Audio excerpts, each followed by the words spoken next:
Ini kalau misalkan melatih bola, itu apa kita harus semuanya dipelajari langsung apa itu Step by step. iya step by step dulu? Kalau Gimana? saya gini ya, setiap pelatih pasti punya Cara cara tersendiri? tersendiri Oh ya, ya. punya materi atau metode tersendiri.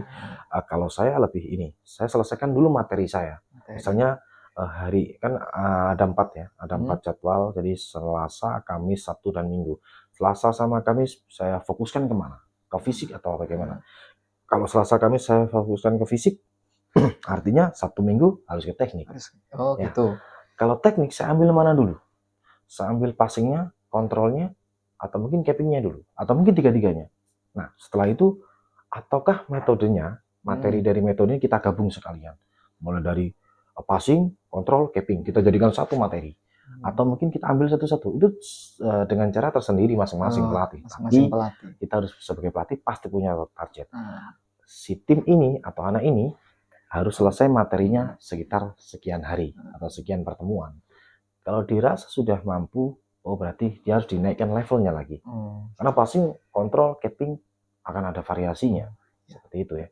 Jadi nggak melulu kalau mendadak ternyata gimana? Misalnya ada bola mendadak liar keras, itu cara mengatasinya bagaimana? Seperti itu ya. Jadi kalau dia sudah passing dasarnya dia punya, kontrolnya dia punya, cappingnya dia punya, kita kasih contoh misalkan passing pertama kita gunakan passingnya standar. Tanpa kejutan. Jadi berarti pelatih sama pemain ini akan berhadapan. Kemudian dia zigzag atau apa metodenya, kemudian dia kita kasih ke passing, dia kontrol, dia kembalikan lagi passing ke kita dengan akurat. Oh gitu. Kalau dia sudah mahir di situ, otomatis kita kasih kejutan. Dia zigzag dengan balik badan tidak searah dengan kita. Balik badan? Berarti yang nendang di sini, latihannya ke sana. Iya. Berarti dia hadap ke, misalnya penendangnya ada di selatan ya. Dia harus menghadap ke utara. Kalau ada tiba-tiba passing kejutan, dia bagaimana menghentikan bola liar ini? Makanya dalam keadaan apapun, pemain harus siap. Berarti setiap anak itu punya ciri khas bagaimana cara mengontrol bola gitu ya? Harus. Bayangkan, tidak semua passing teman ke teman itu selalu mulus. Gitu. Ada yang kurang keras sedikit, ada kurang kencang sedikit, ada yang terlalu kencang, kemudian ada yang tidak enak sama sekali. Nah, tapi si pemain ini harus tanggung jawab bagaimana menghentikan bola ini agar tetap dalam penguasaan tim. Itu. Kondisi apapun, semua pemain harus siap. Makanya itulah tidak boleh saling menyalahkan karena kadang kenapa passingmu buruk padahal di latihan baik. Kita lihat tekstur lapangannya seperti apa itu satu. Dan mental dia saat itu seperti apa. Apakah dia down karena mungkin kompetisinya besar. Jadi kita tidak boleh menjudge dia. Kenapa dia 90% di latihan, kenapa hanya 40% di pertandingan? Itu banyak faktor ya. Berarti selain teknik-teknik tersebut yang harus kita pelajari, berarti kekuatan mental dalam diri kita itu sangat penting berarti. Mental itu selalu saya siapkan di latihan ya. Di latihan. Satu contoh, mereka berani teriak minta bola. Aku minta. Itu sudah merupakan itu salah satu senjata. Bayangin kalau mereka tidak berani teriak, mereka tidak punya mental, mau main seperti apa? Modal dia bagus, passingnya katakanlah 90%, kontrol dia oke, capping dia oke, tendangan dia power, tapi dia tidak punya mental. Mau bicara apa di lapangan? Cuma ya? Ya percuma. Dia kena teriakan penonton, habis sudah. Tapi bagaimana cara Anda untuk melatih ini ya, mental, melatih mental anak-anak itu bagaimana? Teriak. Berani minta bola. Memang. Aku minta bola, saya minta bola, kasih ke aku. Saya kosong. Gitu. Atau mungkin dalam satu sesi saya suruh mereka nyanyi. Nyanyi adalah salah satu kegiatan yang mungkin anak-anak ini pasti malu. Ya itu benar. Tapi kalau mereka sudah berani bernyanyi di depan umum, pastinya mental mereka akan naik perlahan. Banyak metode yang harus kita lakukan. Sekarang bayangkan sudah 11 pemain di lapangan dengan modal kemampuan yang di atas rata-rata, mereka nggak punya mental semua. Kalian pengen tahu ya, saya kasih tahu. Saya punya pemain namanya Arga Chandra Wiranata. Dia usia 12 tahun sekarang.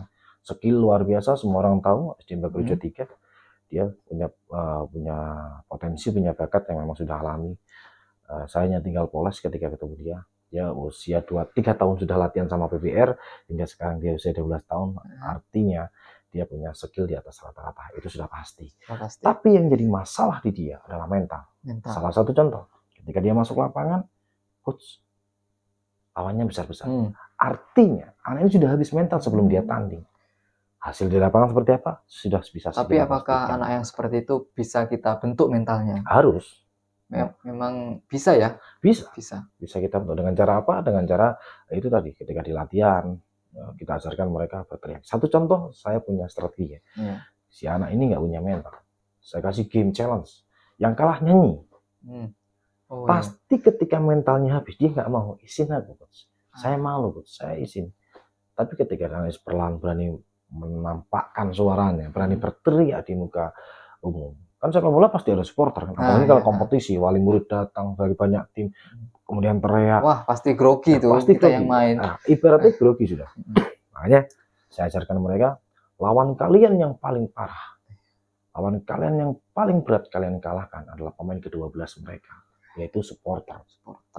Jadi kalau kalian sudah bisa mengatasi ini, telinga kalian sudah terbiasa dengan teriakan mereka, menghina atau mencerca atau apapun, saya rasa lawan kalian yang ada di lapangan hanya tinggal cara kalian bagaimana ngototnya kalian. Saya punya strategi ya. Kalau tim kamu besar, tim lawan kamu besar dengan punya nama besar, mereka sudah label bintang. Apakah tidak bisa dikalahkan?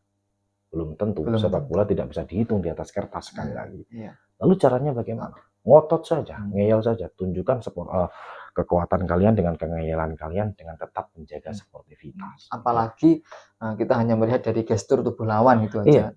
Kalau lawannya besar, nggak ada yang jamin. Dia bisa juara, dia bisa menang. Messi pendek, tapi dia juga. Tapi dia malah menjadi pemain salah satu pemain terbaik ya malah. Dia jadi alien sepak bola di dunia. Nah, itu yang saya tekankan ke mereka. Jadi kadang-kadang saya harus menggunakan fiksi untuk memacu semangat mereka. Karena kalau dinilai real nggak mungkin mereka bisa jadi seperti Messi dengan latihan yang seperti itu. Tapi untuk memacu semangat mereka, kita harus lakukan cara itu. Kita harus melakukan sebuah fiksi, sebuah imajinasi ke mereka bahwasanya saya kecil, tapi saya cabai rawit, ibaratnya seperti itu. Ya, itulah sepak bola yang harus kita ajarkan ke anak-anak ya. Ajarkan ke anak-anak. Yang penting ini ya, saya dulu pernah memberikan slogan ke mereka, santunlah, garanglah di dalam lapangan, tapi santunlah di luar lapangan. Nah, itu penting. Jadi jangan sekali-kali menghalalkan semua cara untuk bisa menang, tapi kalian boleh ngotot, boleh melawan dengan cara yang sportif. Itu saya ajarkan ke mereka. Harus menjadi landasan bagi para pemain ya. Iya, tidak boleh dengan sengaja mencederai lawan atau bahkan mungkin membenci mereka, karena pesepak bola itu saya rasa semuanya pasti sama, pasti punya mimpi sama lah. Seperti itu.